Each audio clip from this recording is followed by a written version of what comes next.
लेकर के हम पूरे मध्य प्रदेश इलेक्ट्रो बॉन्ड को लेकर के कांग्रेस लगातार भारतीय जनता पार्टी पे प्रश्न खड़े कर रही है। चंदे की कांग्रेस के पास जब कांग्रेस हार जाती है तो ईवीएम पर प्रश्न खड़ा करती है। जब भारत की सेना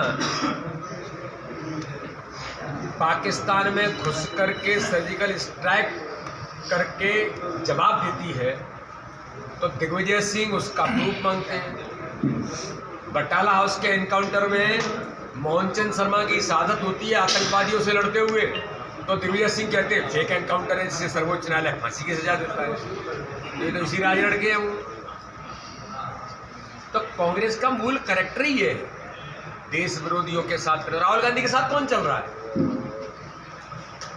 देश के टुकड़े टुकड़े गैंग का मुखिया वो कांग्रेस का पदाधिकारी हो गया। तो कांग्रेस का मूल कैरेक्टर ही है कि कैसे बहाना लिया जाए। आज कांग्रेस देश के अंदर अपना अस्तित्व खो रही है, नेता उसके अप्रासंगिक हो गए। तो इसी प्रकार के झूठ छल कपट, लेकिन मोदी जी ने इस देश के अंदर इन सारी बातों को समाप्त कर दिया है। आज प्रधानमंत्री मोदी जी के नेतृत्व में इस चुनाव में भारतीय जनता पार्टी उतरी है।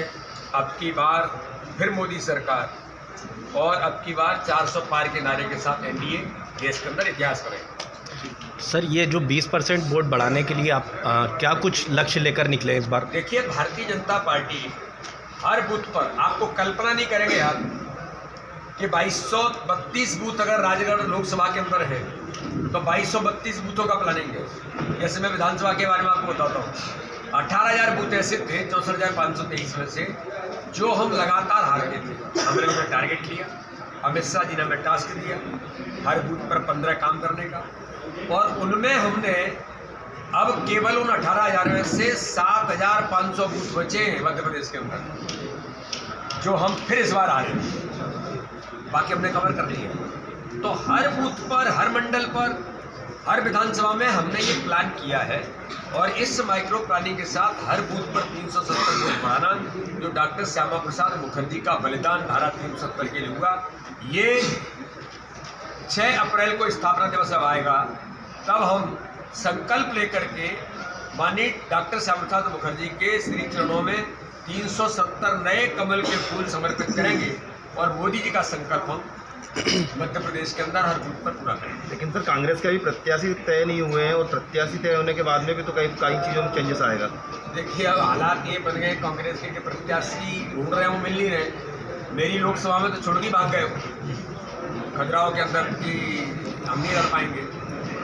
तो इसलिए मैं ऐसा मानता हूँ कि आज देश के अंदर बड़ी संख्या में ज्वाइनिंग हो रही है, और ज्वाइनिंग करने वाले बूथ लेवल के कार्यकर्ता हैं। कांग्रेस में कभी काम करते थे, उन्हें लगता है कि अब देश मोदी जी के नेतृत्व में बढ़ रहा है, तो हर बूथ पर भारतीय जनता पार्टी में मोदी जी के नेतृत्व में ऐसे लोग आ रहे हैं, विश्वास व्यक्त कर रहे हैं। सामाजिक कार्यकर्ता, खिलाड़ी, आर्टिस्ट, अभी बड़ी संख्या में डॉक्टर आए, राजगढ़ के भी तो डॉक्टर हैं ज्वाइनिंग करने के लिए। तो समाज के अलग अलग सेगमेंट के लोग भी आज भारतीय जनता पार्टी की संस्था ग्रहण कर रहे हैं।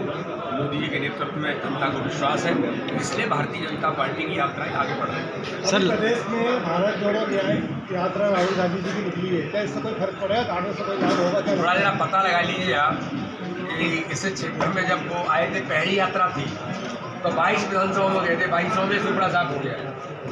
और अभी आए थे तो मैं तो सुन रहा था कहीं 100 लोग थे, कहीं 50 लोग थे, ये हाल थे। तो यार, ये काय की यात्रा और काय की न्याय यात्रा?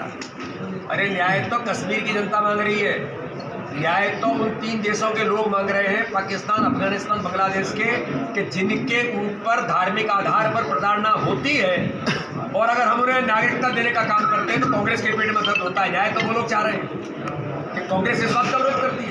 न्याय तो देश का जनमानस मांग रहा है, करोड़ों करोड़ों लोगों के हृदय में भगवान राम विराजमान है, रामलला की प्राण प्रतिष्ठा होती है। ये दिग्विजय सिंह यहाँ के, ये कौन से उनके पुत्र हैं जो राजनीति करते हैं और अपने आप को पता नहीं क्या क्या कहते हैं, लेकिन रामलला की प्राण प्रतिष्ठा का बहिष्कार करते हैं। इन्होंने राघवगढ़ का, राजगढ़ की जनता का, मध्य प्रदेश की जनता का, देश की जनता का अपमान किया है। तो न्याय तो इसके लिए लोग मांग रहे हैं, और इसलिए कांग्रेस का सुपड़ा साफ देश के अंदर हो रहा है। सर लक्ष्मण सिंह कह रहे हैं कि बार बार 400 पार का नारा दिया जा रहा है, तो फिर बड़ी संख्या में कांग्रेस के कार्यकर्ताओं को भाजपा में क्यों शामिल किया जा रहा है? ये तो लोकतंत्र है, जनता को लगता है, उनके यहाँ काम करने वाले कोई बाउंडेड है क्या उनसे? उन्हें लगता है कि अब हमें इस देश के अंदर मोदी जी के नेतृत्व में भारत का मान सम्मान तो बढ़ा ही है, राम लला की प्राण प्रतिष्ठा के बाद तो प्रदर्शन ही बदल गया है। हर गरीब का कल्याण मोदी जी के नेतृत्व में हो रहा है, हर गरीब का जीवन बदल रहा है। भाई साहब विकास के आज 4 चांद, आज दुनिया की भारत 5वीं इकोनॉमी बनी है, 3री इकोनॉमी बनने की तैयारी में है। भाई साहब करप्शन फ्री इंडिया बन रही है, तो लोगों को लगता है कि मोदी जी के नेतृत्व में ही आज हमारा मन संतुष्ट होता, तो लोग आ रहे हैं, उनका स्वागत है। नहीं, पर भाई साहब क्या होता है कि कई बार आते ही से उनको टिकट दे दिया जाता है और जो पुराने आपके कार्यकर्ता हैं कहीं ना कहीं उन्हें निराशा होती है, जैसे कि गुना में देखा गया। राजनीति में चुनाव जीतने के लिए कुशल रणनीति क्या होती है, उस आधार पर हमारा नेतृत्व काम करता है। भारतीय जनता पार्टी का कार्यकर्ता बहुत समझदार है। जब उपचुनाव हुए थे तब मैंने कहा था और कार्यकर्ताओं से अपील की थी, केवल इमोशनल पर मत रहिए, पॉलिटिक्स करिए। अब भाजपा का कार्यकर्ता बूथ बूथ पर पॉलिटिक्स कर रहा है कि चुनाव जीतना है, कैसे जीतना है, उसकी रणनीति तैयारी कर रहा है। सर गुना से अगर केपी यादव कांग्रेस से चुनाव लड़ते हैं तो क्या लगता है आपको? यादव भारतीय जनता पार्टी का हमारा वरिष्ठ नेता है और अच्छे से काम कर रहे हैं, चिंता मत करिए, बहुत बेहतर से बेहतर वो काम करेंगे।